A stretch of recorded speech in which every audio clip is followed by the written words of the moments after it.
오늘 우리는 마가복음 말씀을 이어서 살펴봅니다. 마가복음 10장 46절에서 52절까지 말씀입니다.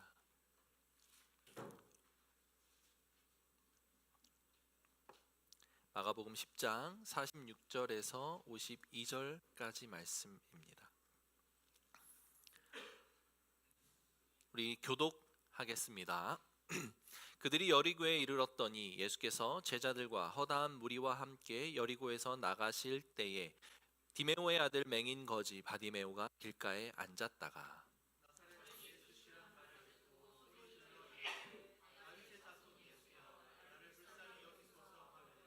많은 사람이 꾸짖어 잠잠하라 하되 그가 더욱 크게 소리질러 이르되 다윗의 자손이여 나를 불쌍히 여기소서 하는지라.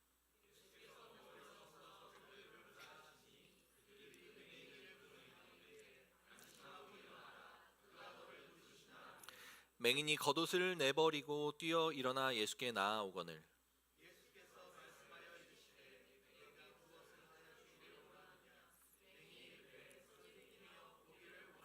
함께 있습니다. 예수께서 이르시되 가라 내 너를 구원하였느니라 하시니 그가 곧 보게 되어 예수를 길에서 따르니라.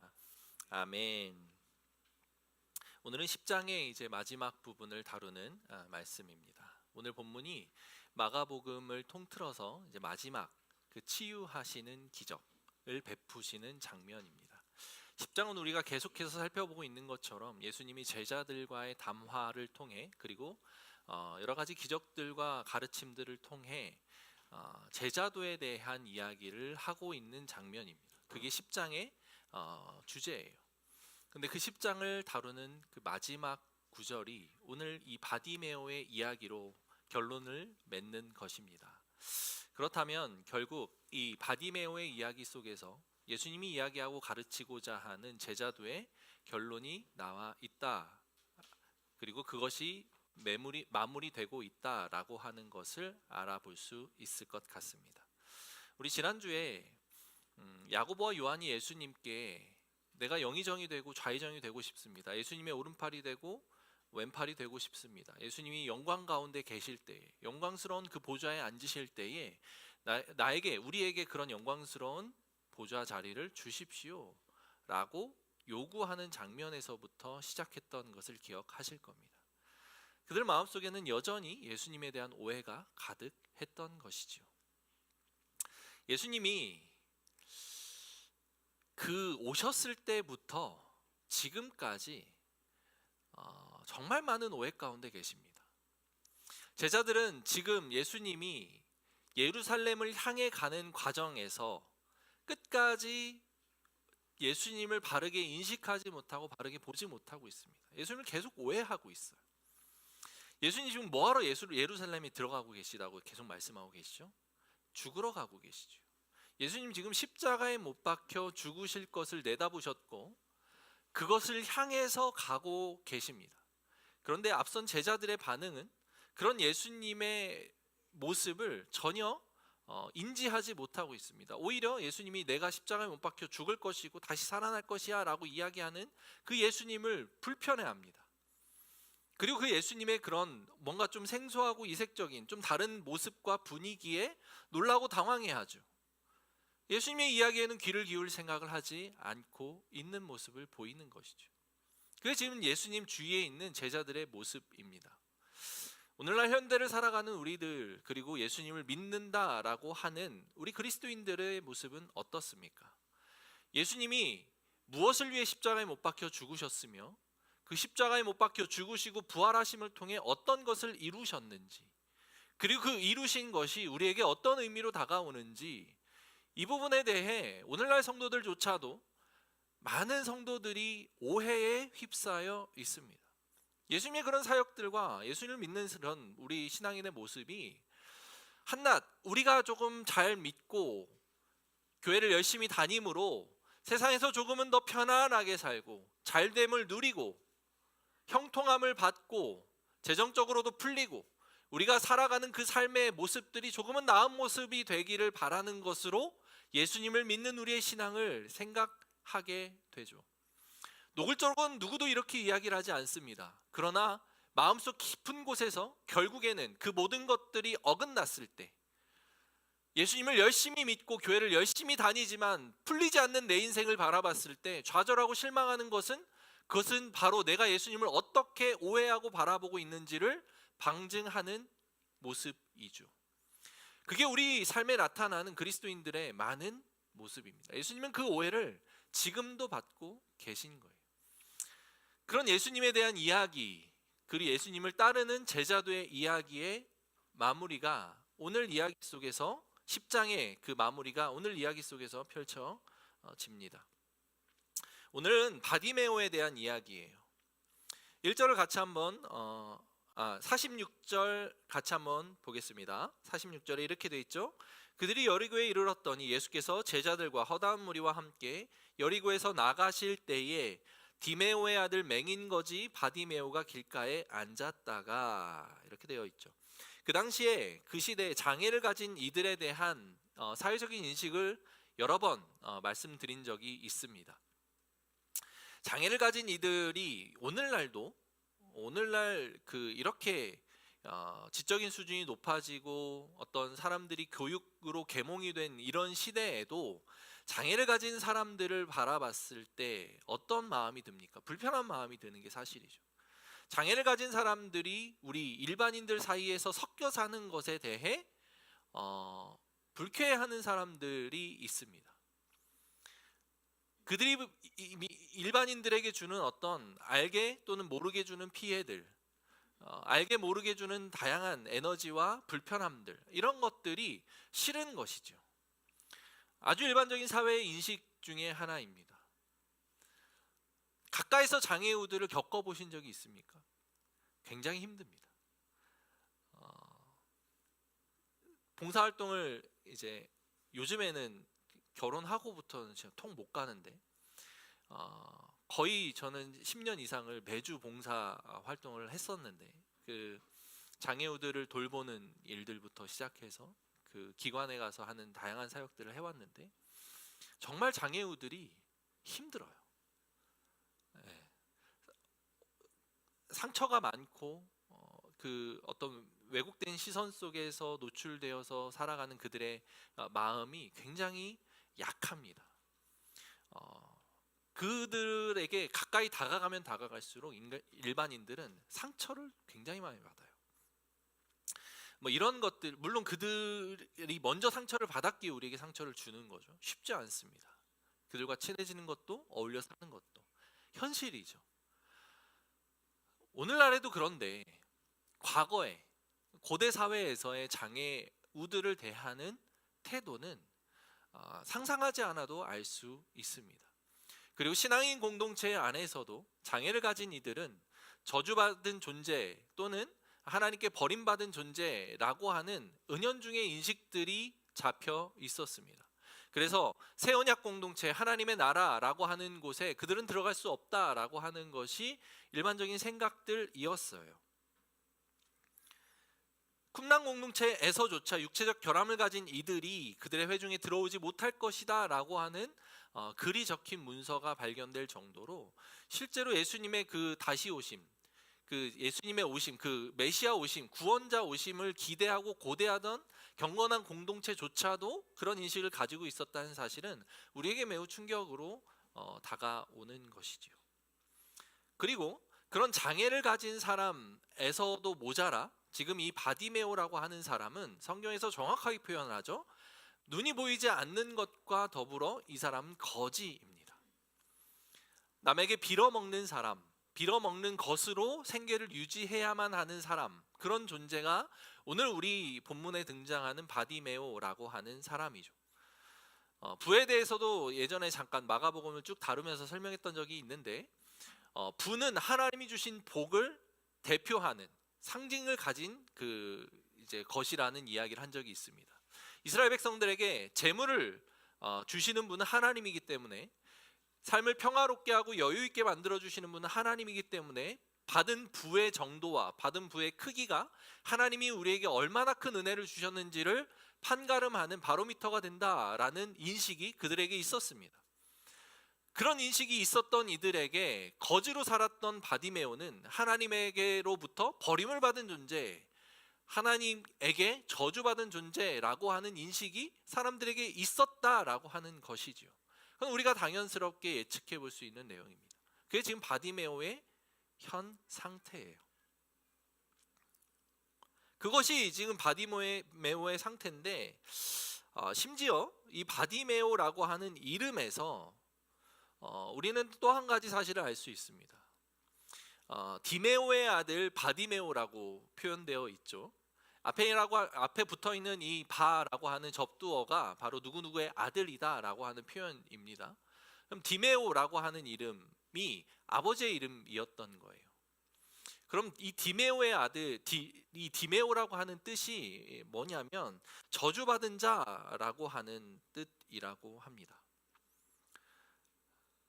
자기 스스로 이름을 저주받은 자라고 지었다라는 거예요. 여러분 상상이 되십니까? 왜 그 아버지는 자기 이름을 저주받은 자라고 지었고 그 자기의 아들 이름을 저주받은 자의 아들이라고 짓고 부르고 있었을까요? 불결한 자, 저주받은 자라고 하는 이 이름을 스스로 지은 것, 그조차도 이제 이름이니까 위부터 이름을 물려받았겠죠. 지음 받았겠죠. 그래서 사람들은 이 디메오라고 하는 이름이 별명이다 또는 별칭이다라고 이야기하는 사람들도 있습니다. 어찌됐든 성경에 우리는 디메오의 아들 바디메오, 저주받은 자, 불결한 자라고 표현되어 있는 이 디메오라고 하는 이름을 그대로 쓰고 있는, 별명이든 이름이든 그대로 소개되어 있는 이 사람의 삶에 대해서 우리가 한번 생각해 볼 필요가 있을 것 같아요. 그 아버지는 어떤 마음으로 그 이름을 계속 쓰고 있었을까요?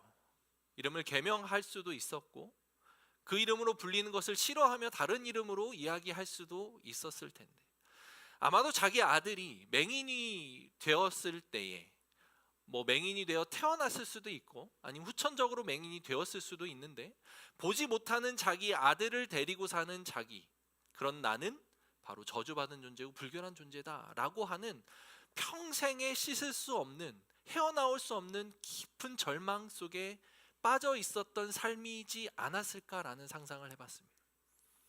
그래서 그게 실제 이름이든 아니면 별명이든 나는 그런 존재야 라고 하는 그런 인식이, 자기 인식이 자기 삶을 사로잡고 있었던 사람이지 않았을까.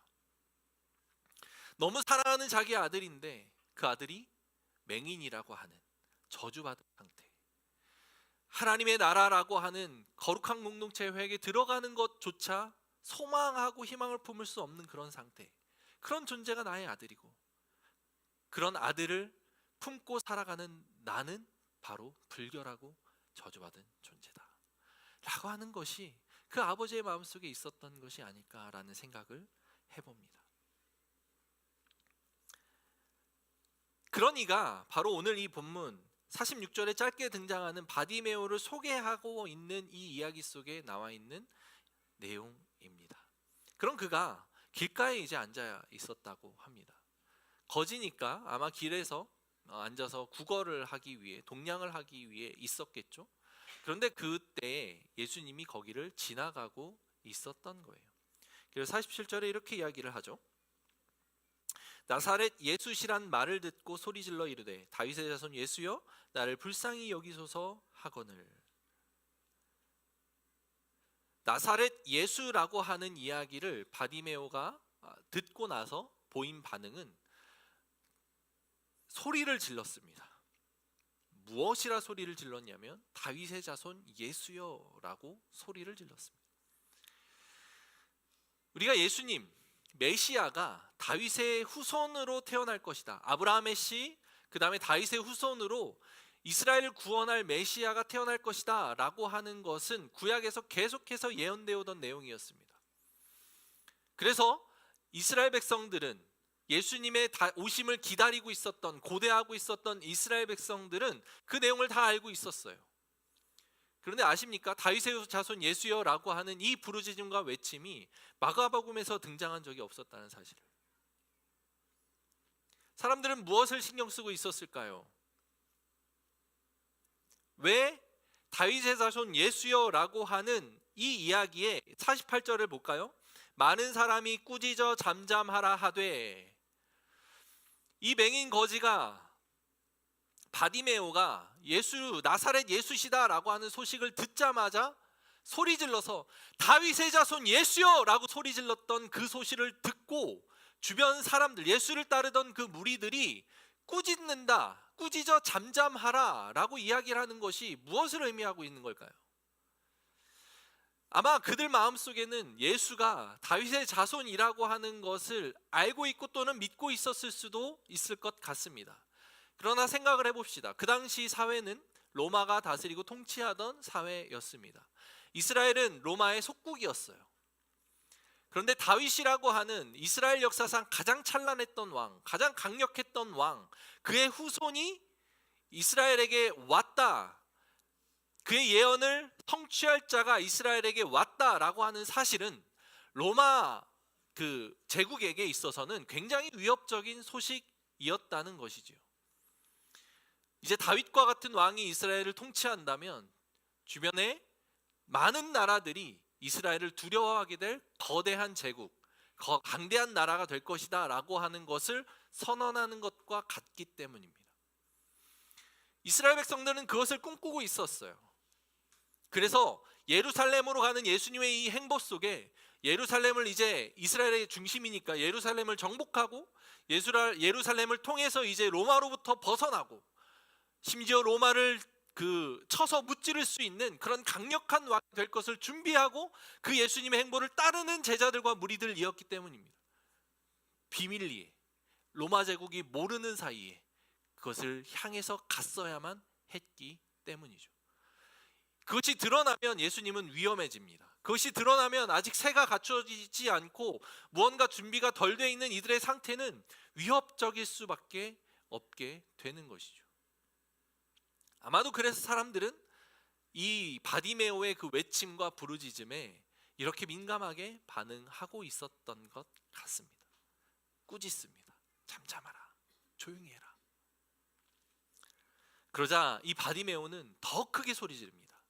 다윗의 자손 예수여 라고 하면서 더 크게 소리 지릅니다. 그리고 나서 이가 덧붙여서 하는 말이 있죠. 무엇이라 합니까? 나를 불쌍히 여기소서. 우리가 믿고 있는 신앙은 이 두 가지에서부터 시작된다고 저는 믿습니다. 첫 번째, 이 바디메오의 부르짖음 속에 담겨 있는 주변 사람들이 어떻게 인식하든지 그게 중요한 게 아니라 내가 예수님을 어떻게 인식하고 있느냐가 중요하다라는 거죠. 구약에서 예언된 메시아, 우리에게 하나님 나라를 선물해 줄 메시아, 구원이라고 하는 놀라운 그 은혜를 우리에게 주실 그 구원자, 다윗의 후손으로 오실 이가 우리의 삶에서 해방시켜 주실 것이다. 죄로부터 해방시켜 주실 것이고 깨어진 이 세상에서 평화롭고 아름다운 그 하나님 나라를 누리게 하실 것이다 라고 하는 바른 인식. 예수님을 볼 수 없는 맹인이었지만, 삶을 어떤 것도 볼 수 없는 그 맹인이었지만 그는 예수님을 누구보다도 바르게 인식하고 있었습니다. 무엇을 통해? 듣는 것을 통해. 주변에 예수님을 따르는 수많은 무리들은 예수님을 오해하고 있었지만 이는 예수님을 바르게 보고 있었던 거죠. 그리고 예수님께 이렇게 이야기를 합니다. 나를 불쌍히 여기소서. 예수님을 바르게 보고 그 다음에는 무엇을 해야 됩니까? 나를 바르게 보는 것. 예수님을 바르게 보는 것과 나를 바르게 보는 것, 이 두 가지가 예수님과 함께하는 그 관계 회복에서의 핵심입니다. 내가 구원을 받을 수 있는, 예수님의 그 은혜를 온전히 누릴 수 있는 가장 확실하고 중요한 기준이에요. 여러분들은 예수님을 바르게 보고 계십니까? 예수님이 그 로마를 전복시키고 이스라엘을 정치적이고 군사적으로 독립시켜서 그들에게 영광을 가져다 줄 사람으로 생각하는 그런 오해가 아니라 제대로 된 예수님의 그 인식, 하나님의 아들로 이 땅에 오셔서 죄의 권세를 깨뜨리고 죄로부터 깨어진 이 세상 속에서 하나님 나라라고 하는 새로운 질서를 우리에게 선사해 주며 그 새로운 질서 안으로 들어갔을 때 참된 샬롬과 복을 누리고 살아갈 수 있는 그 하나님의 나라를 우리에게 가져오실 분이다 라고 하는 그런 바른 인식, 그리고 그 바른 인식에서 멈추는 게 아니라 그것이 예수님이 그렇게 이 땅에 오신 이유가 나를 불쌍히 여겨주시기 위해, 나를 불쌍히 여겨주시지 않으면, 나를 긍휼하게 여겨주시지 않으면 나는 그런 존재이기에 예수님의 그 은혜를 온전히 누릴 수 없다라고 하는 것을 인식하는 나에 대한 인식, 이것이 이 바디메오에게는 정확하게 있었습니다. 나는 나 스스로의 힘으로 내가 노력하는 그것으로 이 땅에서 난 얼마든지 잘 살아갈 수 있어 라고 생각하는 사람, 내가 열심히 노력함으로 재물도 얻고 사회적인 지위도 얻고 그런 어떤 세상에서 그 벌어지는 다양한 일들에 나 스스로 대처할 수 있어 라고 하는, 자기가 혼자서 할 수 있다라고 하는 그런 생각에서부터 벗어나야 되는 거예요. 주님 없으면 저는 아무것도 아닙니다. 주님이 나를 구원해 주시지 않으면, 주님의 그 은혜 없이는 나는 살아갈 수 없는 존재입니다. 이런 자기 인식, 주님께서 나를 불쌍히 여겨주시지 않으면 나는 살아갈 수 없습니다 라고 하는 이런 고백, 이 바디메오에게는 그 두 가지가 정확하게 있었던 거예요. 그래서 사람들이 꾸짖고 잠잠하라 라고 이야기를 해도 이 바디메오는 참을 수가 없었던 겁니다. 그 예수님이, 다윗의 후손으로 오신 그 예수님이 내 눈앞에 이제 있는데, 내가 볼 수는 없지만 그분을 들을 수 있기에, 그분의 음성을 들을 수 있고 그분에 대한 것을 내가 들을 수 있기에 참을 수가 없었던 겁니다. 그렇게 바디메오는 예수님을 부르짖어요.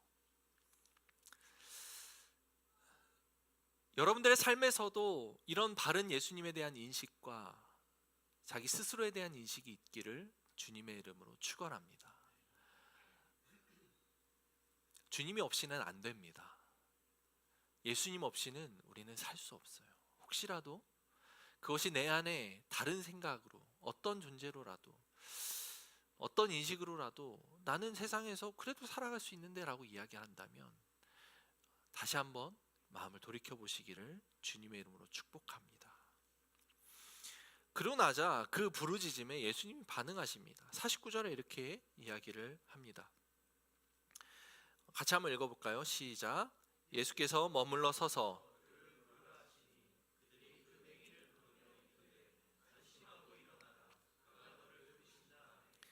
그러자 50절에 보니까 맹인이 겉옷을 내버리고 뛰어 일어나 예수께 나아오거늘. 자, 예수님이 지금 가시는 그 길이 어떤 길이라 그랬죠? 죽음을 맞이하러 가는 그 여정입니다. 십자가를 향해 가는 길입니다. 그리고 무리와 제자들은 그 예수님을 따르고 있었죠. 그러다가 예수님이 이 바디메오의 부르짖음에 반응하여 잠깐 멈추어 섭니다. 그리고 나서 그를 부르라 라고 이야기를 하십니다. 그러자 사람들이 바디메오를 부릅니다. 예수님이 널 부른대. 그러자 바디메오가 겉옷을 벗어서 땅에 내버리고 뛰어 일어나 예수께 나아갑니다. 겉옷을 벗어버려요. 옷이라고 하는 것은 단순히 사람의 몸을 보호하는 것에서 그치지 않습니다. 특별히 그 당시에 옷이라고 하는 것은 옷으로 사람들의 신분과 정체성을 결정하는 시기였죠. 그래서 예수님의 옷자락에 손을 댄 그 혈루증을 앓던 여인은 예수님의 옷자락에 손 댄 것이 단순히 그냥 옷이라고 하는 옷감, 천에 손을 댄 것이 아니라 예수님의 정체성, 예수님이 어떠한 분이신지에 대한 상징적인 의미에 가까이 다가갔기 때문에 그런 은혜가 그에게 있었던 것이죠. 이 바디메오가 입고 있었던 겉옷, 그것은 아마 거지로서의 신분을 보여주기에 충분했던 옷이었을 겁니다. 그리고 그 바디메오가 겉옷을 벗어서 내어 버리고 라고 한 명확하게도 그리고 구체적으로 표현되어 있는 이 표현 속에서 바디메오는 이제 더 이상 그 신분에서 머무르지 않겠다라는 것을 결단하고 일어선 것이라는 사실을 우리는 이 본문에서 알 수 있습니다. 예수님이 부르시는 그 부르심에 바디메오는 이렇게 반응하는 것이죠. 옷을 벗어버립니다. 그리고 어떻게 예수님께 뛰어가요. 바디메오는 지금 예수님께 어떤 반응들을 보이고 있습니까? 부르짖었고 나를 불쌍히 여기소서라고 이야기를 했고, 그리고 옷을 벗었습니다. 나의 정체성이 더 이상 나를 지배하지 않게 하겠다. 세상에서 나를 보는 그 시선, 너는 거지고 너는 맹인이야, 아무것도 할 수 없는 존재고 감히 하나님 나라를 꿈꾸지 마 라고 이야기하는 그 세상의 인식들을 바디메오는 벗어버리는 거예요. 더 이상 나를 그렇게 보지 마라. 나는 맹인이 아니고 나는 거지가 아니라 주님이 부르시는, 주님의 부르심을 받은 자이다 라고 하는 것을 그는 이제 대놓고 몸으로 표현하고 있는 거예요. 우리의 삶에서도 마찬가지입니다. 여러분은 주님이 여러분들을 부르셨음을 믿습니까? 이 자리에 계신 것은 부인할 수 없는 사실이에요. 주님 부르셨을 때 우리는 어떻게 반응해야 됩니까? 주님 앞으로 나아와야죠. 달려와야 됩니다. 그런데 그때 겉옷을 벗어야 돼요. 난 맹인이고 나는 거지다. 세상 사람들이 나를 바라볼 때 너는 그런 사회적인 신분을 가지고 있고 그런 존재고 그런 그 물질에 그냥 그 정도 삶을 살아가는 존재고, 너는 뭐 이거밖에 할 수 없는 존재고 너는 아무것도 아닌 존재야 라고 이야기를 하는 세상의 다양한 나를 속이는 그런 음성과 메시지 앞에 당당하게 반응할 수 있어야 돼요. 벗어버립시다. 우리는 예수님이 부른 존재라는 사실이에요. 예수님의 부르심에 그렇게 응답하는 거예요. 바디메오는 그렇게 옷을 벗어 던지고 예수님께 뛰어갑니다. 그러자 예수님이 51절을 이렇게 이야기를 하죠. 같이 한번 읽어볼까요? 51절, 52절 준비 시작.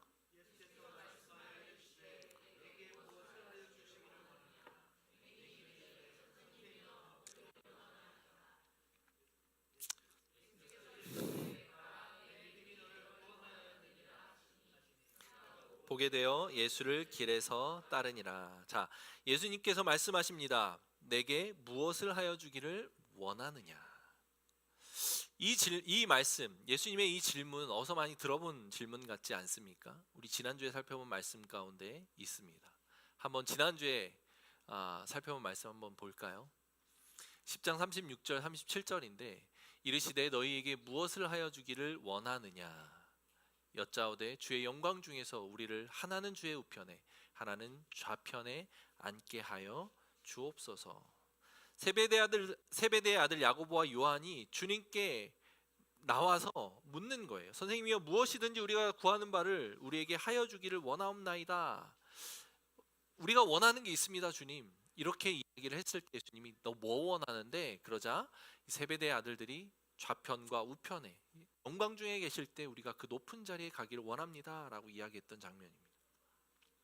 똑같은 질문을 오늘 예수님은 전혀 다른 바디메오에게 하고 계십니다. 내가 무엇 하여 주기를 원하느냐. 그러자 이 바디메오는 이렇게 이야기를 하죠. 선생님, 보기를 원합니다. 이 바디메오는 맹인이었기 때문에 당연히 보는 것이 그 삶의 가장 우선된 필요였습니다. 이 바디메오는 너무 순수한 마음, 순수한 욕망을 예수님께 표현하고 순수한 자기의 바람을 예수님께 이야기하고 있었습니다. 제자들은 예수님이 영광 중에 그 영광스러운 보좌 위에 계실 때에 높은 자리에 거하기를 원했지만 바디메오는 당장 자기 삶에서 해결되어져야 될 그 문제를 인식하고 그것을 요구할 수 있었던 거예요. 그러자 예수님께서 이렇게 반응하시죠. 가라, 내 믿음이 너를 구원하였느니라. 제자들에게는 예수님이 꾸짖었습니다. 니들이 무엇을 이야기하는지 지금 알지 못하는도다. 너희들이 과연 내 십자가를 질 수 있느냐? 내가 하려는 말을 너희들이 감당할 수 있겠느냐? 너희들이 얘기한 나와 함께 영광스러운 보좌에 앉는 것이 무엇을 의미하는지 아느냐라고 엄하게 질책하고 꾸짖으셨는데 지금 이 바디메오에게는 구원을 선물로 줍니다. 네 믿음이 너를 구원하였다. 사랑하는 성도 여러분, 우리는 예수님을 늘 오해합니다. 예수님을 믿었을 때 우리 삶이 뭔가 역동적으로 변하고 세상 사람들이 보기에도 좋아 보이는 모습을 하게 되고 세상 사람들이 보기에도 성공했다라는 인식과 칭찬을 받는 것을 예수님을 통해 이루기를 원합니다. 제자들처럼. 예수님이 그 영광스러운 보좌에 올라가 세상을 심판하실 때에 그 심판의 자리에 우리도 앉아서 심판하겠다고 약속하셨으니 우리가 그런 심판자의 위치에 가는 것 아닙니까? 사람들을 좌지우지할 수 있고 사람들 앞에서 큰 소리도 칠 수 있고 영광스럽게 우리가 빛나는 것을 꿈꾸어야 되는 것 아닙니까? 라고 이야기할 수 있지만 아니요, 그것은 예수님이 다시 이 땅에 오셨을 때 이루어지게 될 일이고 그때까지 우리는 예수님과 함께 십자가를 지고 그 삶을 따라야 되는 것이죠. 바디메오는 예수님에 대해서 정확하게 인식하고 있었습니다. 그의 삶의 필요, 눈 뜨는 것에 대해서 해결해 줄 수 있는 분이다. 예수님을 따를 때에 어떤 일이 있었는지 바디메오가 어디까지 알고 있었는지는 모르겠지만 그는 예수님의 존재에 대해서 정확하게 인식하고 있었어요. 적어도 로마 정부의 눈치를 보거나 로마 정부를 전복해서 무언가를 하여 영광스러운 정치적으로 그리고 군사적으로 이 땅을 회복시키고 제자들이 꿈꾸는 그 예수님의 오해가 이 바디메오에게는 없었어요. 순수하게 구약에 예언된 그 메시아의 모습을 바디메오는 받고 있었던 거예요.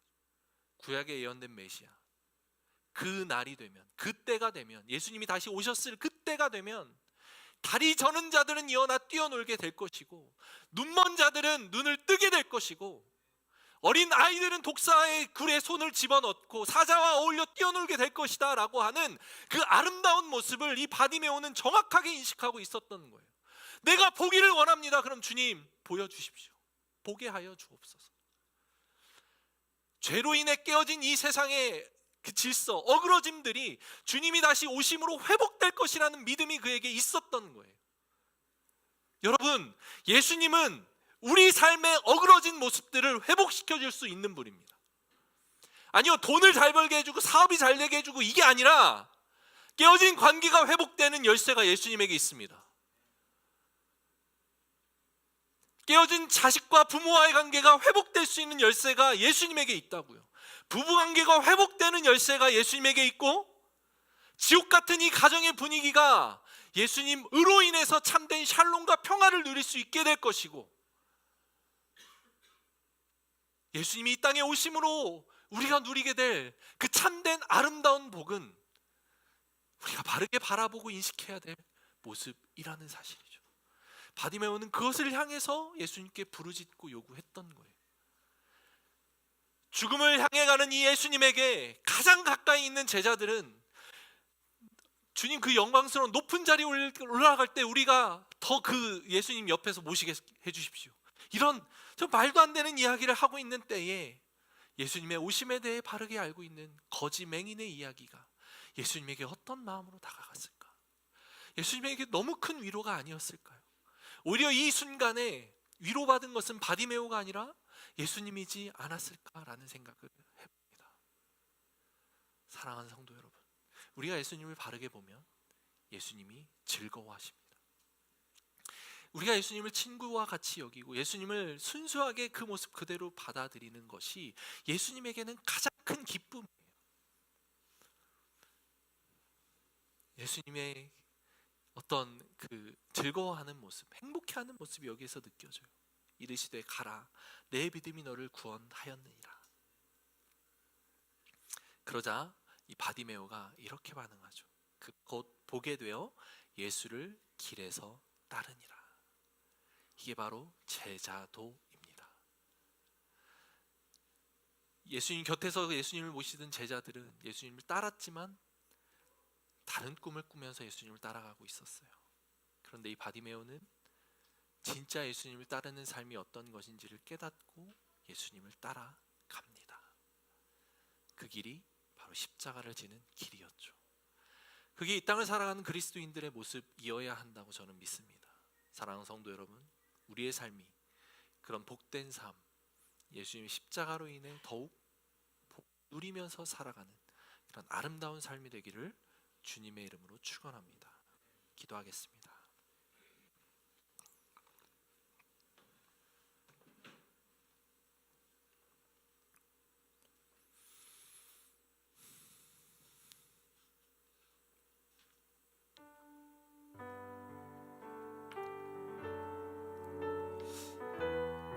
무엇을 보고 어떻게 바라보는지가 우리의 신앙을 결정하는 것 같습니다.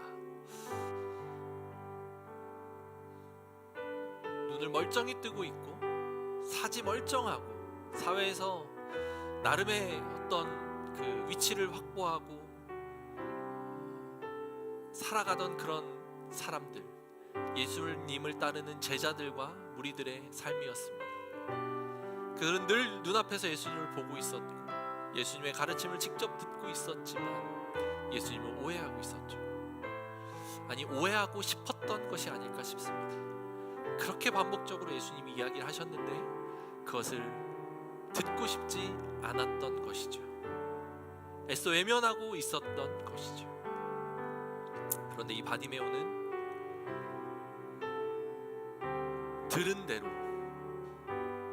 자기가 알고 있었던 대로 예수님을 그대로 받아들이고 수용합니다. 사랑하는 성도 여러분, 우리의 마음을 지키는 것도 연습과 훈련이 필요합니다. 아는데 잘 안 됩니다. 맞습니다. 저도 그래요. 예수님을 따르는 길이 예수님의 그 메시아로서의 모습이, 구원자로서의 모습이 내가 바라는 대로 나에게 해주는 그분이기를 바라는 그 마음들, 이것은 내 마음의 욕심이에요. 예수님은 성경에 말씀하신 대로, 예언된 대로 이 땅에 오셨고 우리에게 역사하셨습니다. 그대로 예수님을 인식하고 그 예수님을 바르게 믿기를 바랍니다. 그리고 나서 예수님께로 나아갑시다. 주님, 나를 불쌍히 여겨 주시옵소서. 나를 불쌍히 여겨 주시옵소서. 부르짖을 때 주님께서 오라! 라고 말씀하시고 네 믿음이 너를 구원하였느니라 라고 말씀하실 것입니다. 주님께 나아가 부르짖읍시다. 그리고 주님께 나아가 고백합시다. 그 고백과 부르짖음대로 예수님이 바르게 반응할 줄로 믿습니다. 그 주님께로 나아가는 우리가 되게 하여 주시옵소서. 같이 기도하며 나아갑시다. 하나님 아버지, 감사합니다. 주님이 우리에게 오셨다는 이 놀라운 사실이, 아버지 하나님, 이 깨어진 삶을 살아가며 고통 가운데 살아가는 당신의 자녀와 우리 그리스도인들에게 어떤 의미가 되어 다가옵니까? 하나님, 깨닫고 알게 하여 주시옵소서. 주님, 이 세상은 공허함에 사로잡혀 있고 돈이 많으면 행복할 것이다, 높은 자리에 올라가면 행복할 것이다, 명예를 얻게 되면 행복할 것이다, 힘을 얻으면 행복할 것이다, 그것이 삶을 사는 가장 중요한 목표다, 이렇게 이야기를 하지만 주님, 우리는 잘 알고 있습니다. 그것이 결코 하나님께서 말하시는 행복의 기준이 아님을, 인간이 살아갈 때 진정으로 행복을 느끼는 기준이 아님을 우리는 잘 알고 있습니다. 아버지 하나님, 우리가 무엇을 향해 가야 합니까? 주님을 향해 가야 하고 하나님 그리스도를 향해 가야 하고 그 하나님 나라를 꿈꾸며 주님 안에서 참된 샬롬과 복된 삶을 누리는 우리의 삶이 되어야 하겠음을 주님 고백합니다. 바르게 인식하고 바르게 바라보며 바르게 고백할 수 있는 우리 복된 성도님들의 삶이 되게 하여 주옵소서. 겉옷을 벗어 던지고 주님께로 나아가 부르짖는 귀한 성도님들의 삶이 되게 하여 주시옵소서. 하나님 감사합니다. 그 은혜 가운데로 나아갈 수 있는 우리 성도들의 삶이 될 수 있도록 하나님 역사하여 주시옵소서. 하나님, 이 길의 끝에 예수님의 십자가가 있음을 압니다. 얼마나 외로우셨을까요? 얼마나 괴로우셨을까요? 십자가 죽음보다도 내 곁에서 나를 따르는, 나와 3년간이나 함께하며 나와 동거동락했던 이 제자들이 내가 가는 이 길을 오해하고 있었다는 사실, 얼마나 예수님에게 괴로운 사실, 외로움을 주었을까요? 그러나 오늘 이 바디메오, 아무도 주목하지 않고 손가락질하고 외면하고 저주 가운데 있다라고 인식되던 이 바디메오가 예수님께로 나와 당신은 다윗의 자손입니다. 당신으로 인해 이 땅에 어그러진 질서들이 회복될 것이라고 나는 믿습니다. 이렇게 고백하는 이 맹인의 고백이 예수님의 가슴을 얼마나 시원하게 해드렸을까요? 주님, 이제 우리가 그런 존재가 되기를 원합니다. 이 교회가 그런 교회가 되기를 원합니다. 주님 앞에, 주님은 이 땅을 구원하시기 위해 오신 메시아입니다.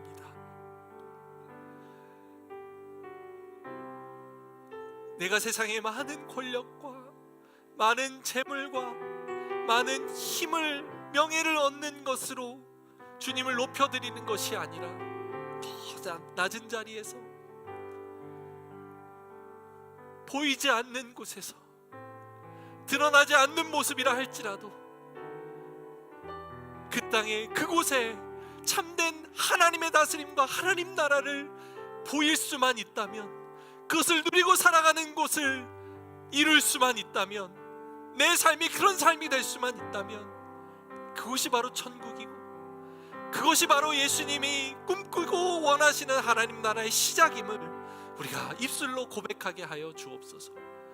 더 높은 것을 바라고 더 영광스러운 모습을 꿈꾸고 더 화려한 것을 꿈꾸는 우리 인생과 우리 교회가 되지 않도록, 그런 오해에 사로잡혀 예수님을 바라보지 않을 수 있도록 우리를 늘 붙잡아 주시옵소서.